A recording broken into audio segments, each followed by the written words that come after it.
Welcome back. My name's Athan, and this is another episode of Resale Radio, where we interview Depop sellers, creatives, and people in the fashion resale industry to give you the insights and the inspiration you need so you can grow your own shops. I started this conversation with Fifi, how I start everyone. I had a list of questions I wanted to ask, and a couple of topics I wanted to go through. And I don't think I asked a single one of the questions that I had prepared on that piece of paper, because Fiona led the conversation in a direction that I couldn't have prepared before we had that podcast recorded.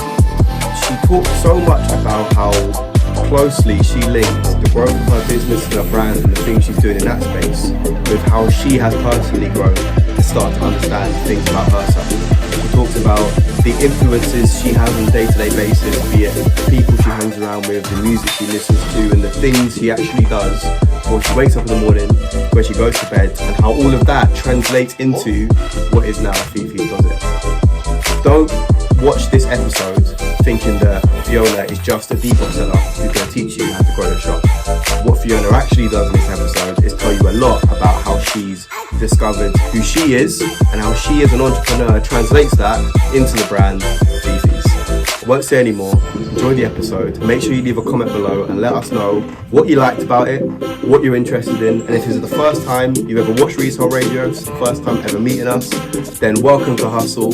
Check out the description and we'll give you the links to all our other socials where you see all the different kinds of content and ways we can add value to you. Enjoy. Basically, like, the one thing that I know pushed me to grow in Depop is going to the basically meeting people out in the community and speaking about what we were doing, and not just about what motivated us as well, because when you find out what everyone's getting up to outside of Depop, it really pushed me on a creative level as well, which in turn helps the whole business. And it's I think this kind of thing, speaking to people, is so important. So seeing people is kind of the same thing, but not really, but listening to people on videos, I think it's really powerful. It definitely has a similar impact of the motivation it gives you and what you learn. So it's a similar form. People talk a lot about having mentors and having people to guide and support you. You can't always have the mentors you want. I'd love for Will Smith to be my mentor, but I'm never going to link up with him until I've achieved much, much bigger things. But he's got loads of YouTube videos and he's got loads of interviews, and that's a form of it. It's a way of listening to the way he thinks and the stuff he does that isn't just music and movies and all that sort of stuff. And I like to think, maybe I'm drawing a bit of a big link there, but I like to think that what we're doing, Hustle's kind of similar. You can't necessarily speak to all these people or know they exist. If you just hear a little bit about the way they think outside of just I sell clothes on Depop, it might influence kind of what you're doing a little bit, Yeah, and it does build you as well. What's that saying that you are the 5 people? I can tell who you are by the 5 people that you are closest to. I think it's true. And maybe everyone is a mentor in our life, but it's when we choose, we choose consciously who's gonna actually have a positive, we do it in the right way. And I think that's really positive, having things like this. Yeah, it's important. I think it's good as well, because when you're an independent creative, especially doing Depop, it can start off as quite a lonely pursuit.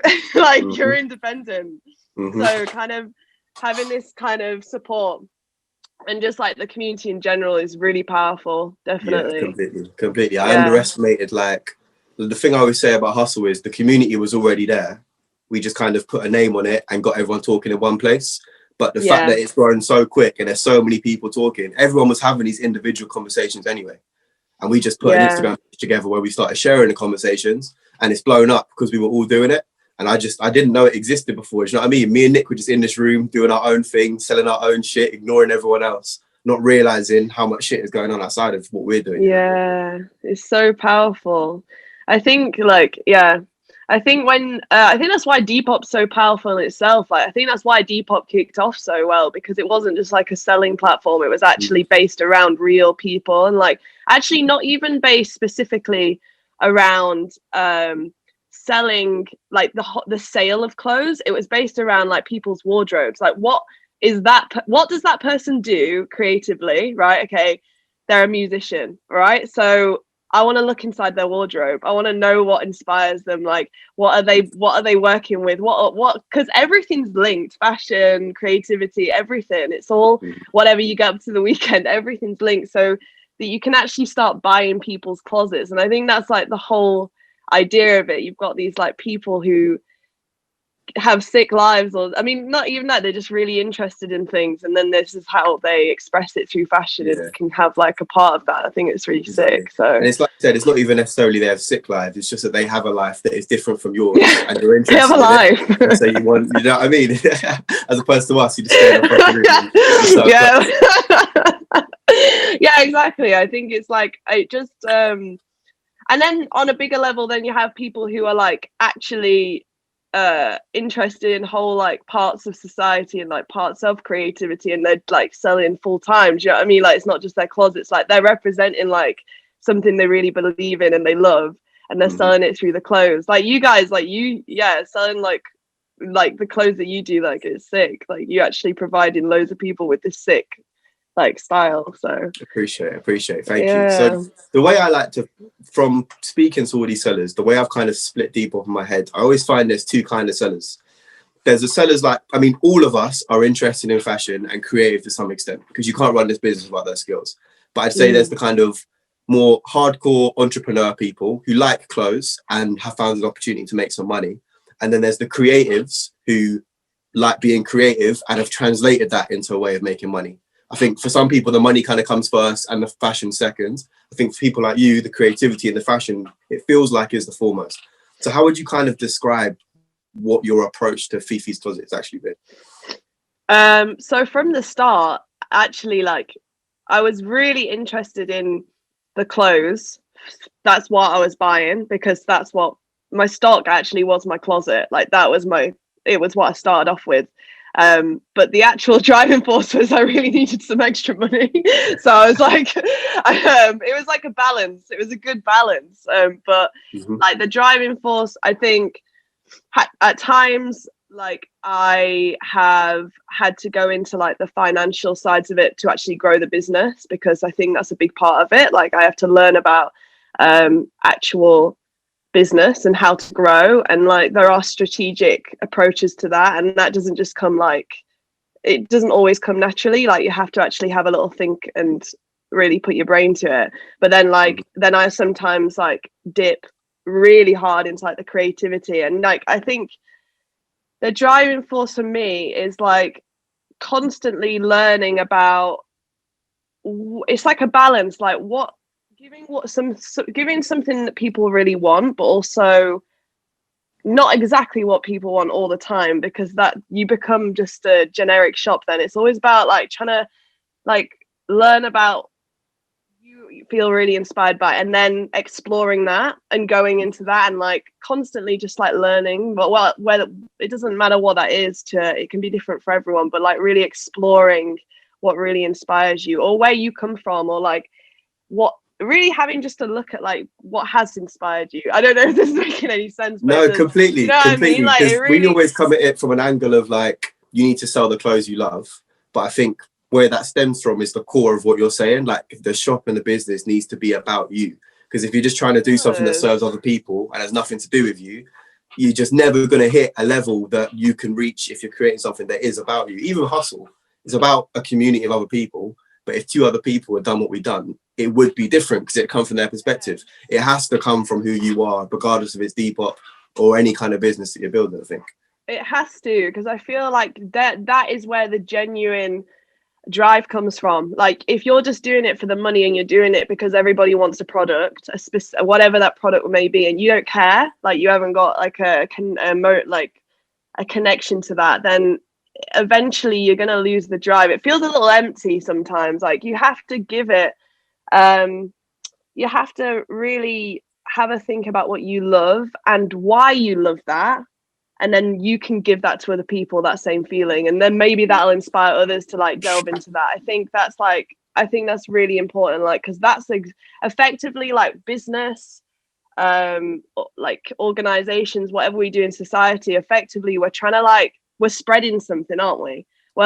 We're giving something to other people. So what are we going to be doing? Are we just gonna do things for the sake of making money, because I don't want to just take money off people for the sake of selling like a dream for everyone to be exactly the same. Like, I think it's important to stand by what you believe in, and then like, yeah, spread that good feeling that gave to you, because that's good. That's the good drive behind it, I think. 100%. Yeah, I love the way you think about it, because if that resonates with you, then you'll find other people that also resonates with. But if you're not doing anything that resonated with you and you're just trying to chase money, it's just never going to hit that layer. Like I had an interview with have you seen Sad Sack, Daniel Waters? No. So he's from Ireland, and he's created his own brand that's kind of half Depop, half his own brand, kind of moving away from Depop.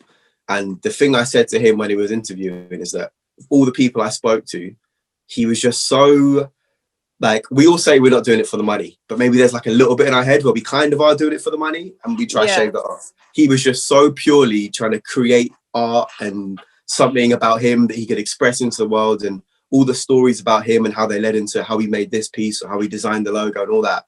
The brand was just so obviously him, but in fashion form, that it was just obvious why it resonated with people, because it was like a human in the form of jeans and t-shirts and jumpers and all that stuff, you know. Completely agree with what you said.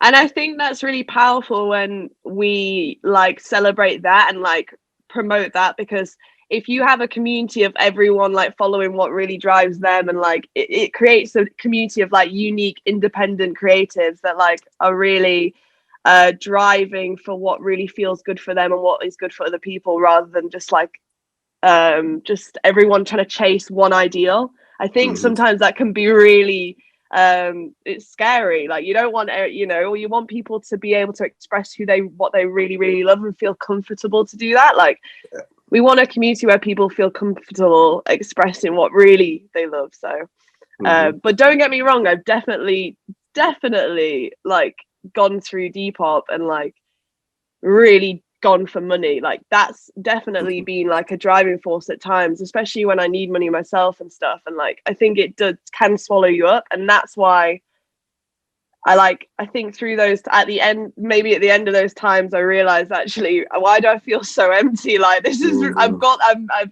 managed to like perk sales up, but I don't feel satisfied. Like, so I realized you have to come back to what really drives you. So completely, I think it's that short term, long term of like, the reality is, in the short term, we have things to pay for. We are running a business. We've got to make money. But we know that over the long term, if every month that's my only priority, I'm not going to get anywhere interesting in the next 5 years. But if I'm maybe just making enough that I'm surviving, same with doing with hustle, we're making enough to live, but the long-term vision is something that is so much bigger than money, that's the way the money will eventually come, not chasing it every day for the next 5 years. It might be. I'm 22, I don't know, but that's what I think. Because I don't actually pay myself a lot from Fifi's Closet. Like, as in, I don't.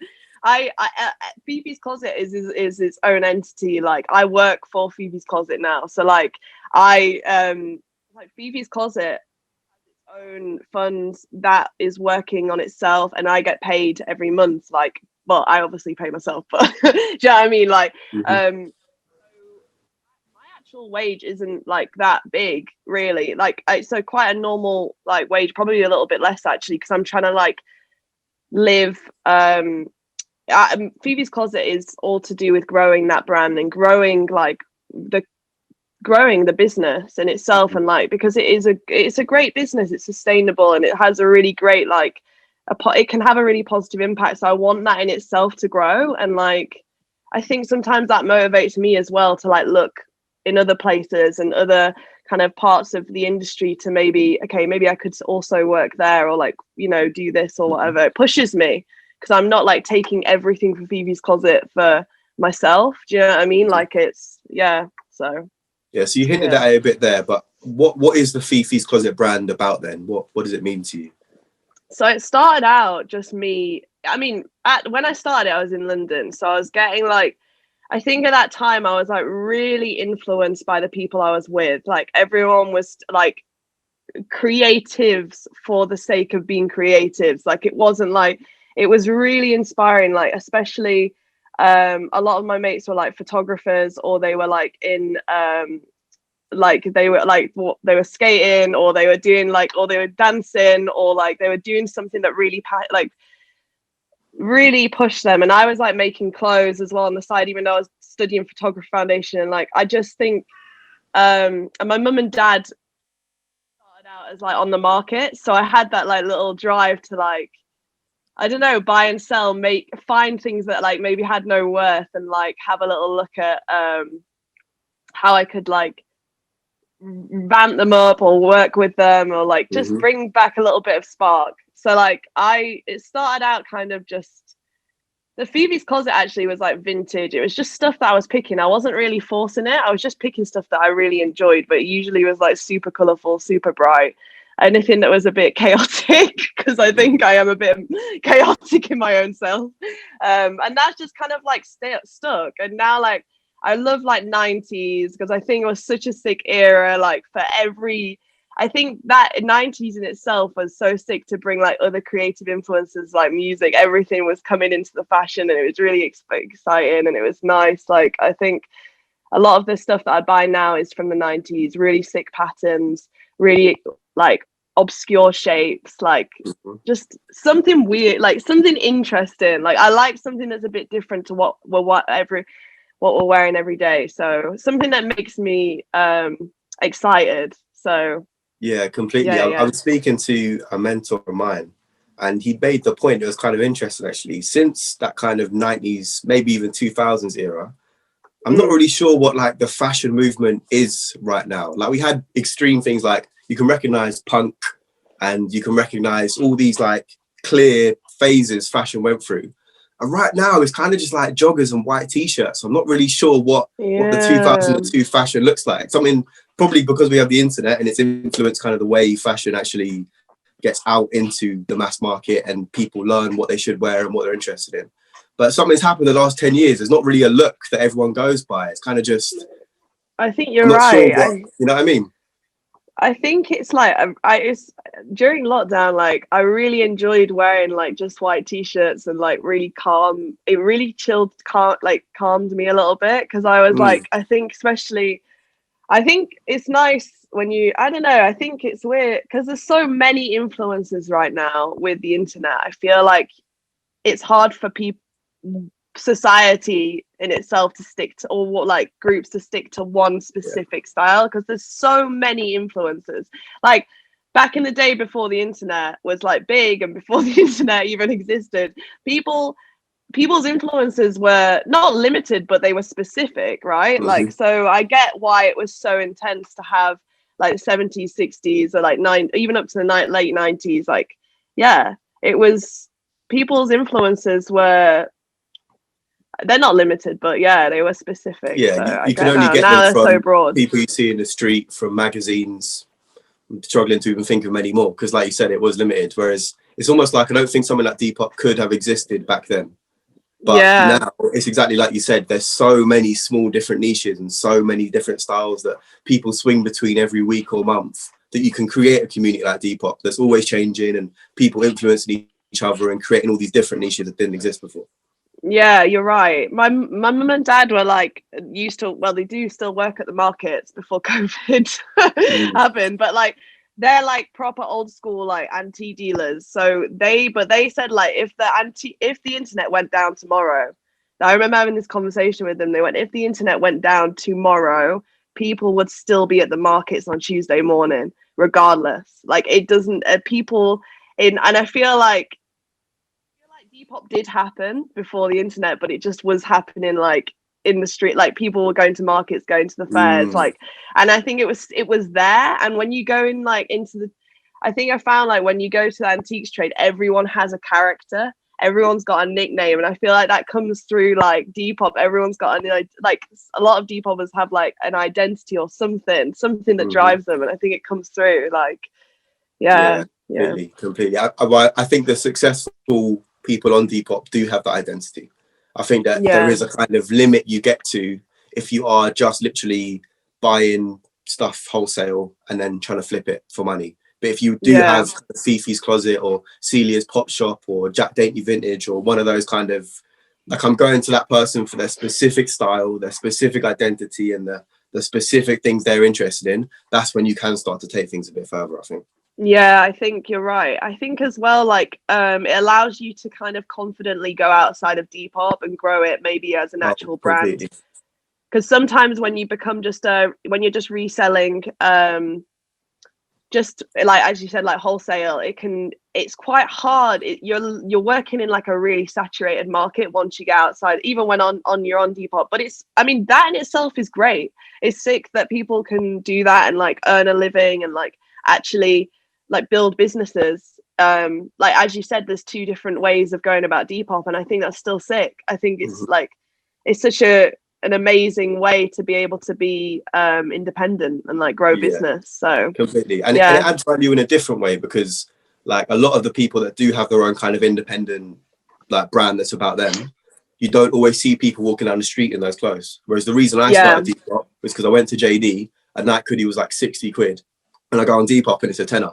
And so I got on Depop. And it's as simple as that. Those are the clothes I wear, you know? So both are yeah, equally important, but I do think that it's easier to become your own identity off of Depop if you're one of the creatives that is more about styling than brand and like personally what the shop means to you. I think it's more difficult to be the guy selling Nike off Depop because there's so many guys selling Nike off of Depop.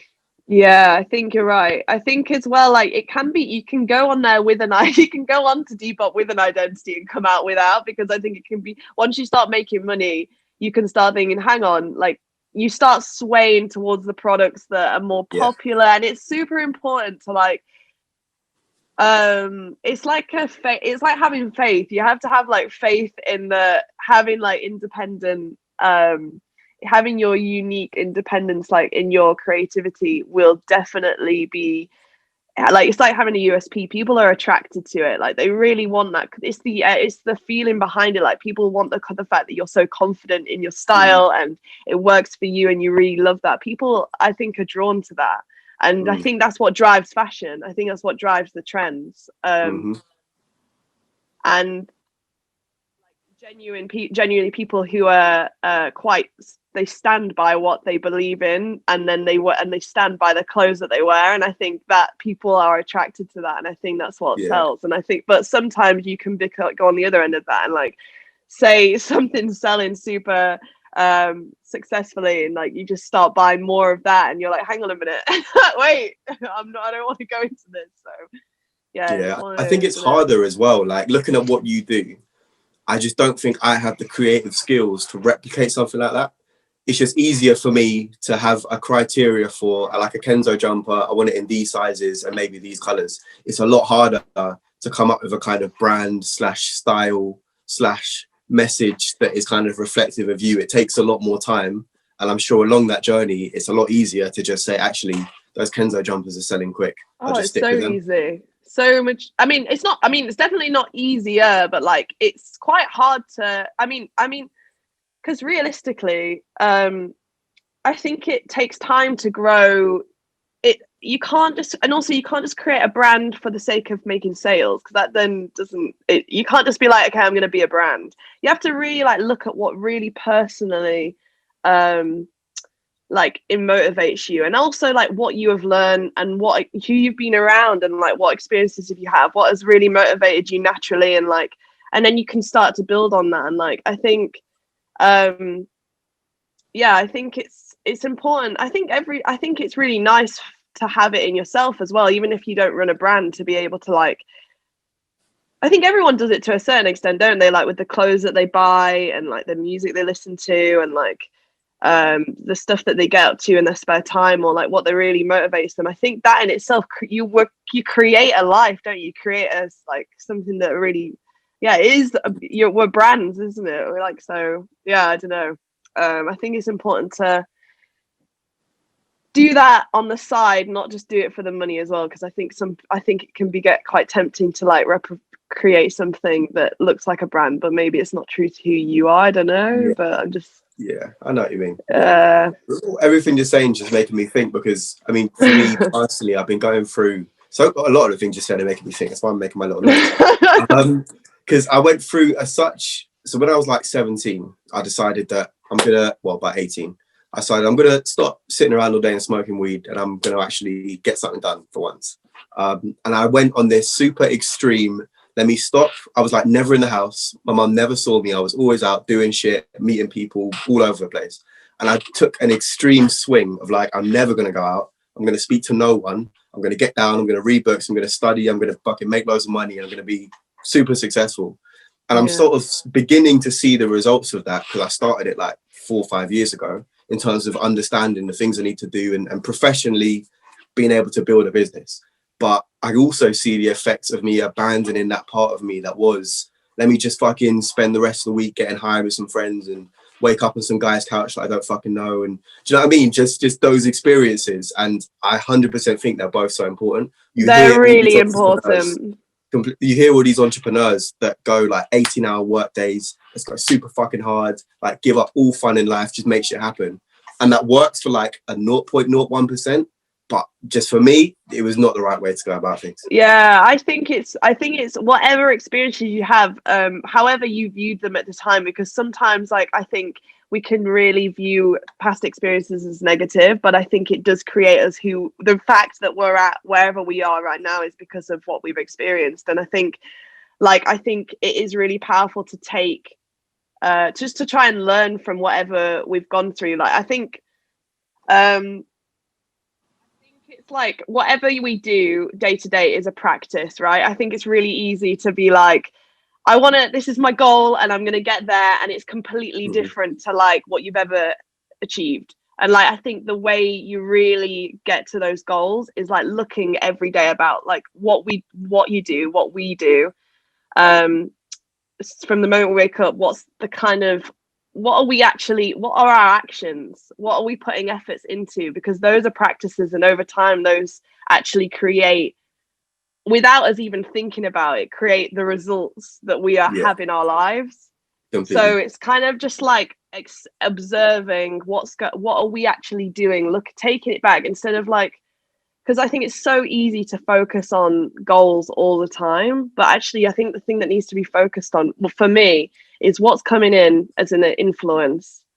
What am I experiencing? Like, how am I like consciously going out there to change those experiences, or like open my mind? And kind of, what are my actions every single day? What are my actual actions? What am I doing? Not what I'm talking about. What am I doing? Do you know what I mean? Because it's really easy to talk with people about what you're getting up to and what you've done in the past like year or whatever. But what every single day? What do I do when I'm by myself? Like when I wake up and my alarm goes off, what are my choices? Do I secretly just go off and turn the alarm off and wake up like 3 hours later? Or what do I do? What am I actually doing? I think it's really important. Like, and I think to drive that, I think we have to have like we have to keep an open mind, don't we? We have to like we have to do things that make us feel positive. And that's the kind of thing, like if we're working all the time, I think sometimes it takes away that positivity, which motivates us to do, like, to actually get on with the day and like do things. I do the hard work. Your actions just need to line up with the goals that you have set. So if you want to be the most successful entrepreneur of all time and the richest man in the world, then cool, work 18-hour days and do nothing for the rest of your life. Because if that's what you really, really want, that is what is required.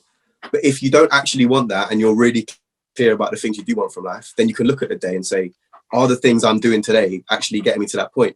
And it might be that snoozing the alarm for 3 hours and chilling out and doing a bit of work and fucking around a bit and just having fun, that is getting you exactly where you want to go. That's the life you want to live. So there's nothing wrong with that. Maybe that's exactly what you want, you know. Maybe you've worked out your perfect day and you're loving the results that it's giving you, and you're like, my friend said something to me really powerful that I've never really thought about in this way. Like, so she kind of said to me, she was going through like 2021 and how it can be really easy to have like these resolutions and like, but not really change anything in your day to day. And she was like, one example she gave me was like, if you go into the gym, you have these like kind of two people in your head, right? The one person is kind of, I don't want to do this. Don't want to go through this pain. I don't want to go to the gym. I don't want to put the effort in. And then the other person knows exactly why you even thought of the gym. Like, it's good for you. It's going to grow your willpower. It's going to motivate you. And it's going to grow you in general and you're going to be healthy. And like, she was like, when you're in that situation, you have those two people, which person do you choose to be? Which are you choosing to be? Because like when we choose to be the person who doesn't want to go to the gym, we are effectively saying, and we're choosing to be someone who doesn't want to put the effort in, doesn't want to go through pain to see the results, doesn't want to doesn't want to be uncomfortable to get great results for your business and yourself and others. And like, I think, or like, are you going to be the person that really just goes, you know what, we can do this, grows the strength, grows your motivation, like proves to yourself that actually it's not as bad as we really think it is in our head. And like, I think it's really I think how every choice that we have in the day to day is like we choose to act in these ways like eventually. So yeah, it's just that I've never heard it said to me in that way. And like ever since she said that on the 1st of this year, like it made me realize that we have the choice every day to like choose who we want to be through actions. Like it's, yeah, definitely is put some like power in my step like every single day since she said that. So it's been really good. That's powerful. We'll get her on the podcast next. I like that. Oh, she's so sick. She's a great motivator. Like on the 31st, she did like a Zoom call with everybody, and she was like, right, let's like get every motivation. She was like, she put it out to everyone. We had like 30 people in the Zoom call. Some people I'd never even met, and then she put people together. And I was with someone I'd never met before in my life, and we were talking about what we really like, what motivates us and stuff. And I think, yeah, it was just on some, it was good. So I love that. Is she a Depop seller as well, or what is it that she does? No, she actually she's called Hene, and she works in I think she works in finance and banking. I don't know specifically the job title. I don't know the job title because it's really, I think it's quite specific, but she is so creative. Like she's just like poetry in the park, like very like she's constantly obsessed. She's constantly working with community, like the creative community, whoever wants to be involved in that and whoever is involved in that. Like she really just wants to she knows that it's important. She is, I think she can see that the importance of balance. And I think it's the same with business as well. Like finances, creativity, like they all need like nurturing and tending to, but like, you have to keep a balance. You have to, yeah, I get what you're saying. Do you think that community you're a part of, that creative community, has a big influence on what you do with your brand, Fifi's? Oh yeah, big time. Like, I mean, because realistically, the people I'm hanging with and the people I'm around, those are the people who a lot of the time are influencing me, because a lot of them are creative and a lot of them are sharing what's inspiring them. So like I might be with my mate Youth, and he'll be talking about like the music he's listening to and the music he's making, and like I'm listening to that, and then I'll be on my phone like writing this down because it's like I love it. And then eventually I'm like listening to maybe not exactly this, maybe the same, but not even exactly the same. Maybe I've typed that track in and that's inspired me in something. So it's like being part of a creative community is so influential. Like it will influence you creatively, which will then eventually like influence what you're making and creating. So definitely it's something we've seen on Depop. When me and Nick went into this, it's like I was saying before, we were very much get your head down, get the work done, let's make loads of money and be super successful. But we didn't make hustle anything different from that, almost because we weren't comfortable outside of that space. Like that's all we knew at the time. But just speaking to all the other Depop sellers, our personality has changed so much over the last 4 months. Like, you watch our original videos, we're so different. And it's not because we've been reading any different books or watching different videos. It's because we've been speaking to all these people, and it's just had an unexplainable but very clear influence on us.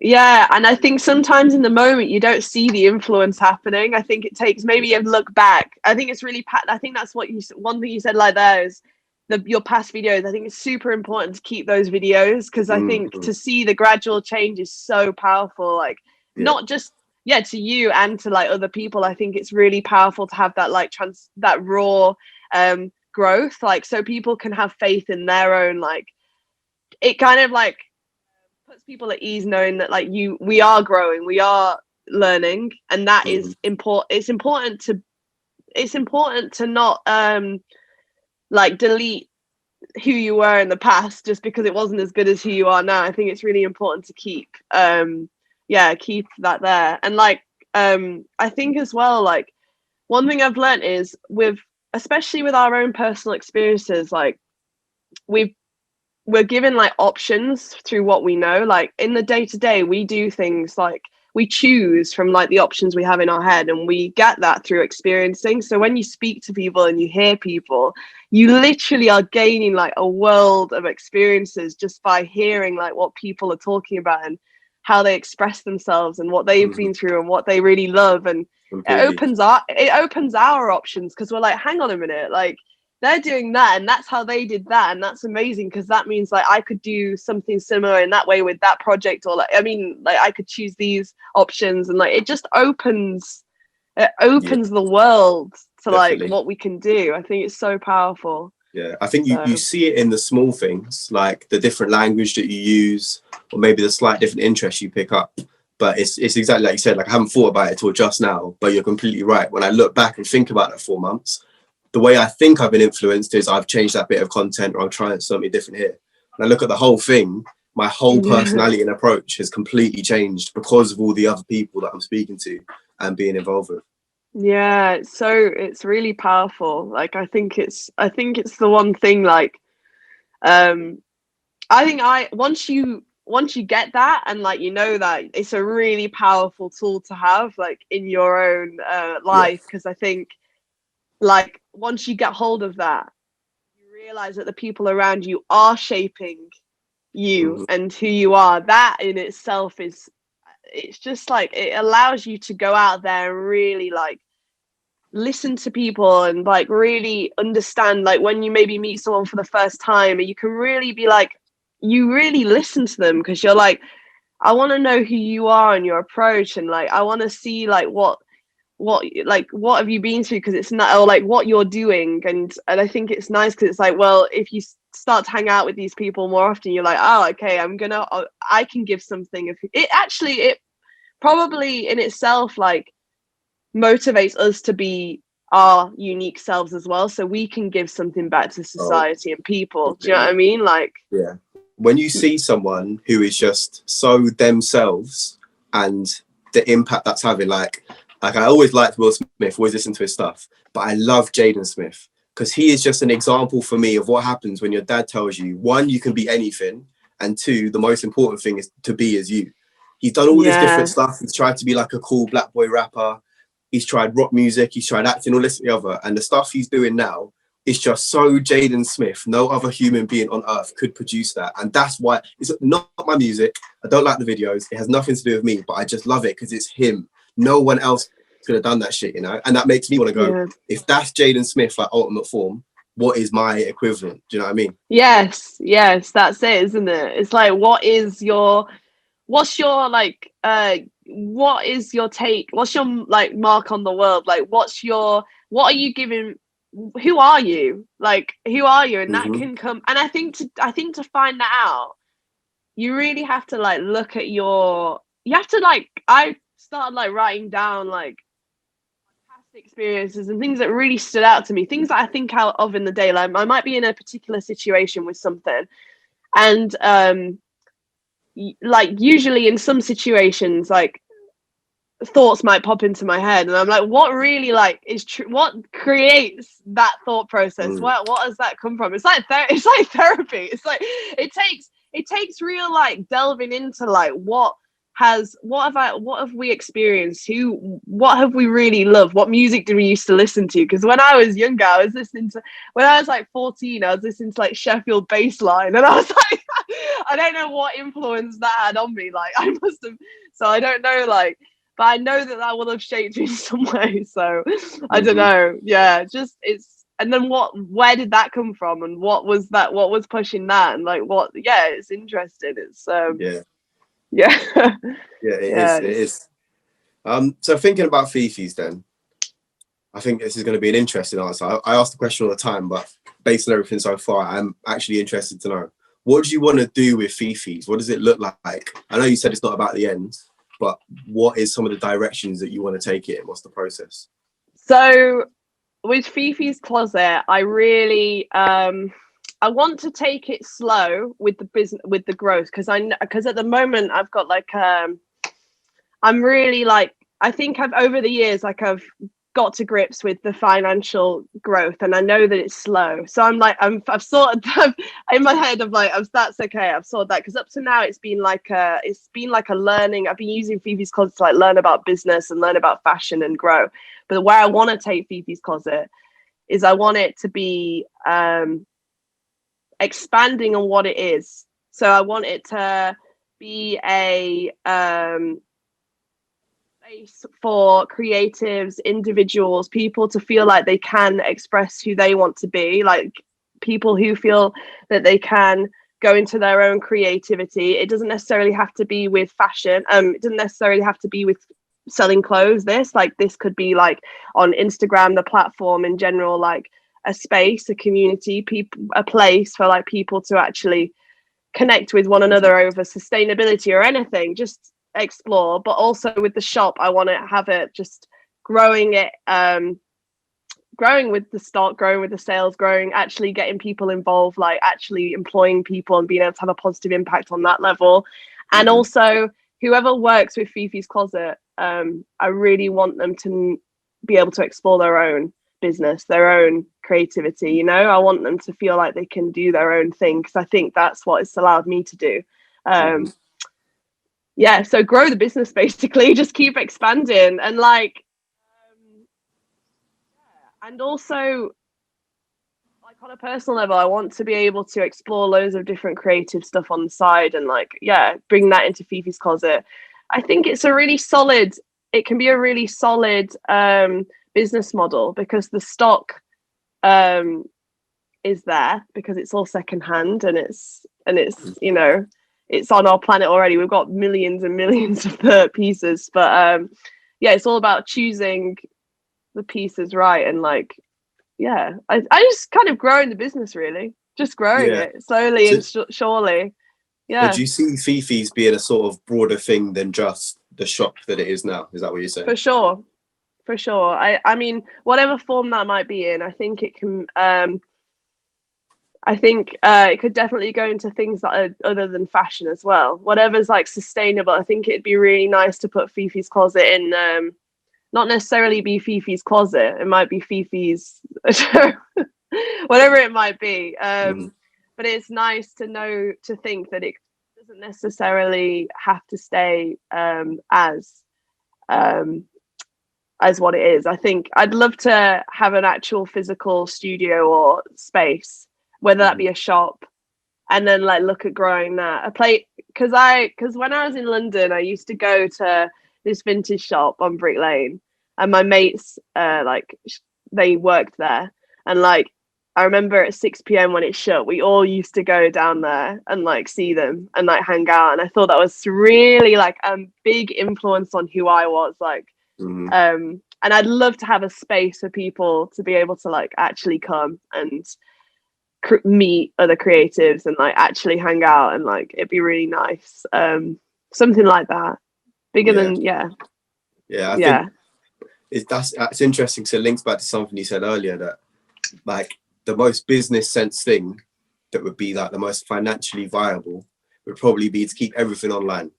Probably true of both our businesses, because you can connect with so many people and the costs are so much lower. But in terms of like what you want and what feels right and just what you want to make happen, if you want to create a space, then create a space. Hustle should probably only be online. But I don't want it to be. I want it to be an office or a building that people can come in and out of, and there's shit all over the walls. And do you know what I mean? I want that physical space. And if that's what go for it. Because like I think because about 2 years ago, I did an event called the Big Clothes Fest, and that was like the first one was so successful. Like it was just so busy because we spent months and months and months organizing it beforehand, and it was so good. And I realized the whole idea was that we brought online stores to life just for like maybe 2 days, like, and I think it was so inspiring to see real life sellers together and like online sellers together in real life. I think it was so inspiring because when you speak to someone face to face, even if it's on Zoom, you get that like passion that comes that you can't necessarily always get from a caption or, you know, or watching someone on a video. Like I think when you see someone face to face, it gives you that intent, like really good motivation. And like I think, yeah, there's been in my head, back in my head, I'm like, oh, if you have a shop, then you like maybe you're stuck to one place. But that's just a limiting belief. That's just something that like I put in my head. There's no reason to why you can't move and travel the world and still have an incredible shop and like grow the business on another level. Like, you know, you can still push it. And with the way the high street is going at the moment, I think it'd be really inspiring to have like independent vintage sellers like on the high street. I think that'd be sick. And maybe that's the direction it needs to go in. If all the big chains, because you're not really going to Primark for an experience, you go to Primark because it's cheap and it's Primark. You can easily replicate that online. But what you're doing in that you're creating a building that actually you have an experience going in and out of, that's a reason to go to the high street, you know. So maybe that's the direction it needs to go. I also think that it'd have a massive impact on like society in general, because like I don't think there's a lot of people that probably walk down the high street that go on Depop. Like a lot of families, a lot of mums, a lot of like people that go into Primark, they probably don't go on Depop that much. Like, you know, a lot. Like I think it's very, even though it's so big, Depop, it is still a little neat. It's still quite niche. It's not like Amazon, so I think like imagine imagine like having a high street with like, I mean, I think it is going that way. Like you have independent vintage sellers, independent you know, like street food people like selling independent food. I think it'd be so inspiring to like people who are, you know, maybe working in jobs that don't feel necessarily right for them, or then maybe it'd be inspiring to see real people growing businesses. Like I think that'd be really great. So yeah. If you had to look back at when you were just starting out, how long has it taken you to get to this point? When did you start? I started about 5 years ago. So but the first year I was kind of just doing it. Like I remember the first year I made like a few sales.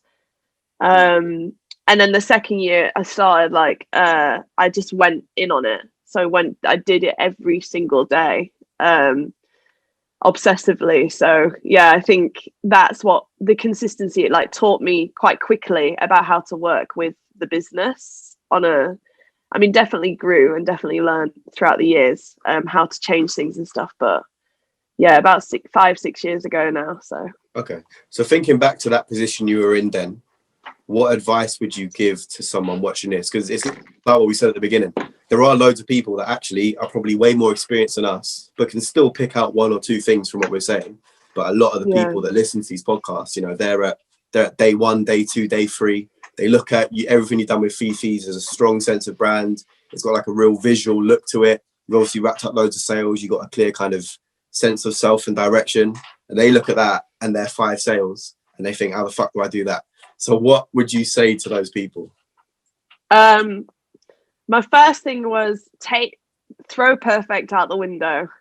Like this idea in your head of what you need to be, that might not be this year, or it might never happen, because you're going to be growing all the time. Like your idea of where you want to be is constantly going to be changing. So like, don't hold yourself accountable if you don't create exactly what you think you need to be creating, because just create, just start just start the best you can, but like just get out there and like make mistakes, like, and have fun doing it. Like take photos, they don't have to be perfect, get them on, see what works, you know, maybe that's going to sell, and you'll learn through that way. Because I think if you feel like your photography isn't perfect and you never post it, you're never going to learn from that day that you spent working on your photography. Just get it on there and just grow, because that's effectively, I think that's how a lot of Depop sellers like have grown,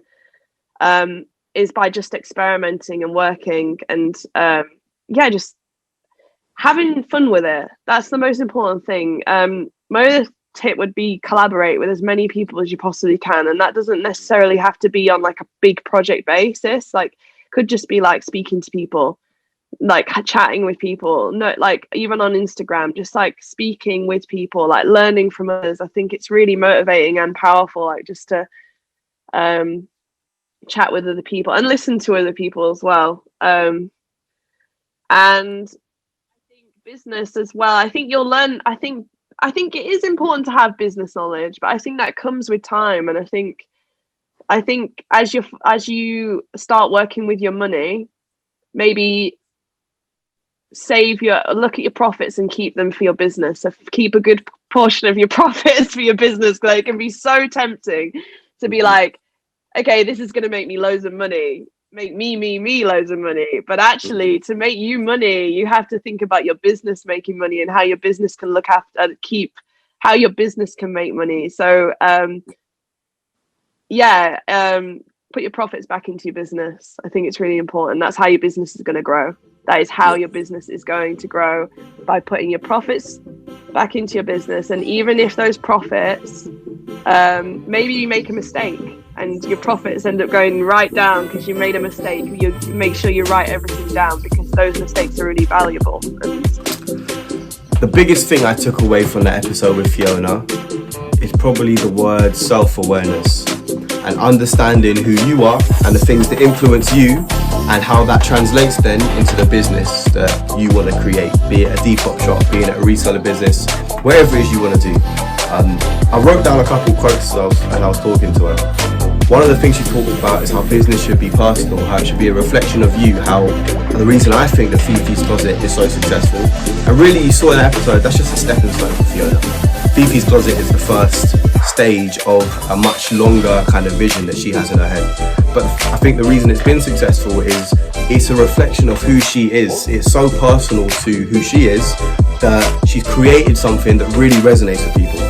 Another one of the things she said was, think about what you love and why you love it. It's again that self-awareness of, we've all heard the make sure you sell clothes you love and make sure you're in a business that you're passionate about, but thinking about, why do I actually love those things? Why am I actually passionate about that? Because again, that self-awareness drives and gives the information you need to build a successful brand in the way that she has. And the last was, she talked about why speaking with people is so important, and that's something that I am going to rant and rave about for a long time now that I've started Hustle, because the fact that I get to have those conversations with Fiona, a good hour talking and sitting and thinking about, why do I think a certain way, why does she think a certain way, and the fact that I get to do that 5, 10, 20 times a week with all these different people across the community in the last 4 months has had a massive impact on my own personality, on the things that I'm interested in, and the person that I've become.